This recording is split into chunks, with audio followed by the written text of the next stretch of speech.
Good morning. I'm registered dietitian and nutritionist Wendy Wesley, and I'm here live in our beautiful teaching kitchen at the St. Petersburg Free Clinic.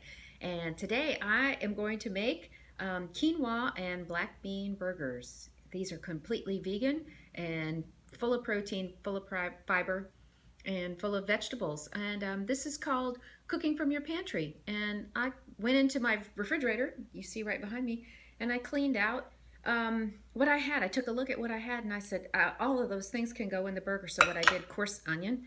I always put onion in absolutely everything. And I'm going to cut this onion. I'm going to show you how I cut an onion.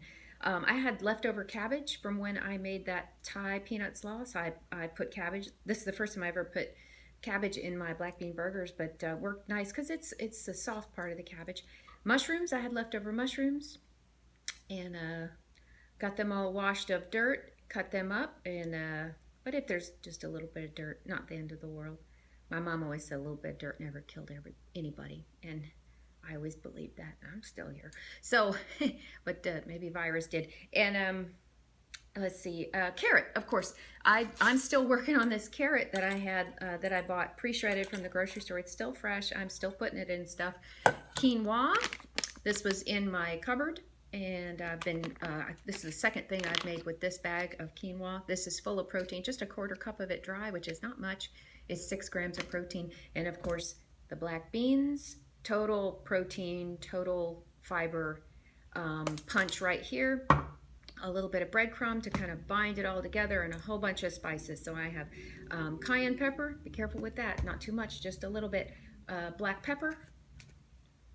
Cumin, I love cumin, put cumin in almost everything. And then this is interesting. This is, I know it says onion, but if you can read up there, it says adobo. So what we did in this, right here in this classroom, we had a lesson where we did no sodium spice blends. And this is one of the no sodium spice blends we came up with, which is just a mixture of a bunch of cool spices and has no salt. So this is called adobo. And we'll be doing that class again when we open up our teaching kitchen again, hopefully soon. Hopefully this will be over for us soon. Yeah, this is fun. This is a fun class for everybody because it's hands-on, and then you get to take home your spices. So follow me and check it out and see when we're doing that again. I'll definitely be doing that at least once a month.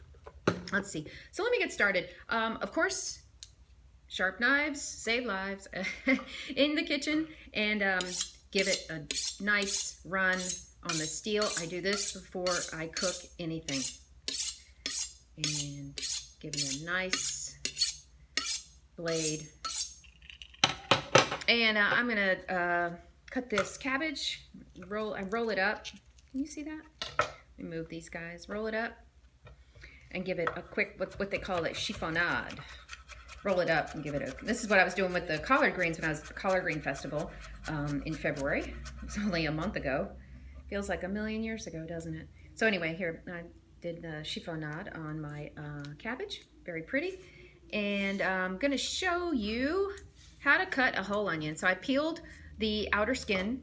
Look at this gorgeous onion. Look at the color in that. Beautiful, beautiful colors the colors we get in nature are just outstanding. So what I do is I will cut this is the root end. Okay, you see where the roots come out? And this is the top end. This is where the green would come out. So I'm going to cut him off like that. And this is all usable too, so I'm not going to throw that away. I'm going to use that. So cut flat. That's the key to being safe in the kitchen, is you cut flat. So what I did was I cut this off so I could get a flat surface, and I'm going to cut right down the middle. And boom. Look at that.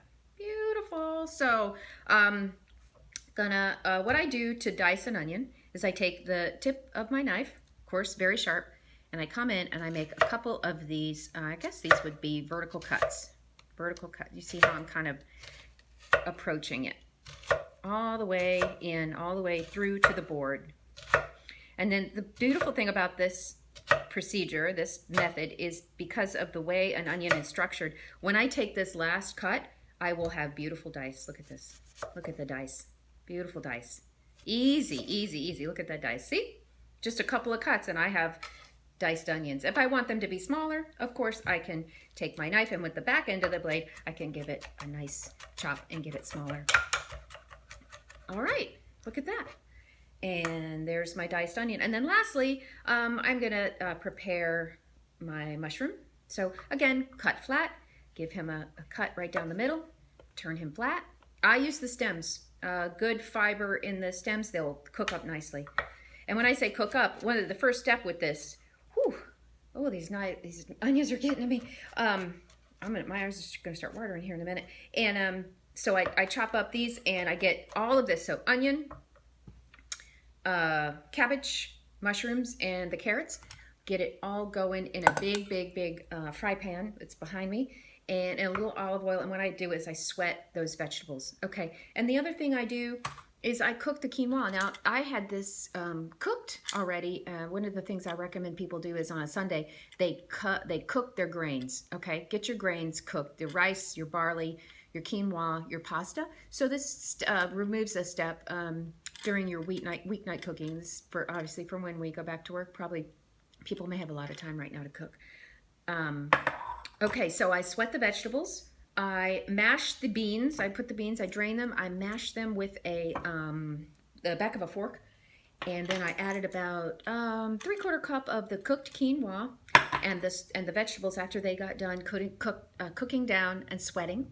And then I mixed it all together with about a 1/2 cup of breadcrumbs and added all my spices, a little bit of salt because the quinoa has no salt. And so I thought I better add some salt to kind of get over that quinoa. And then I formed patties about the size of my palm, which is about 3 ounces. And I fried them up in the same pan because I try not to dirty too many pans. And I fried them up in the pan, and this is what I got. Now, this guy is ready for a whole grain bun. Whatever you like, mustard, mayonnaise, ketchup, onion, cheese, whatever you like, however you like to do a burger. Treat it just like a burger. I've also made these into balls, and I've treated them like falafel, and I put them in a wrap, like a pita wrap. And what I've decided tomorrow, I'm going to make hummus in my food processor, and I might do tzatziki because it's so easy. I want to show you how to make tzatziki. It's one of the most wonderful things to make. And then a tahini sauce. It might be too much for tomorrow. I might have to spread that out over a couple of days. I also have coming up awesome vegetable omelets, and I'll come up with some other things. I might head back out to the pantry and see what we're giving away and see what I can do with what we're giving away. So I appreciate you listening to me, and I appreciate your time, and I hope you tune in later on. We'll do another cooking from your pantry. I'm Wendy Wesley, registered dietitian, nutritionist. I'm here in the teaching kitchen of the St. Petersburg Free Clinic, and we'll see you tomorrow. Okay, bye-bye.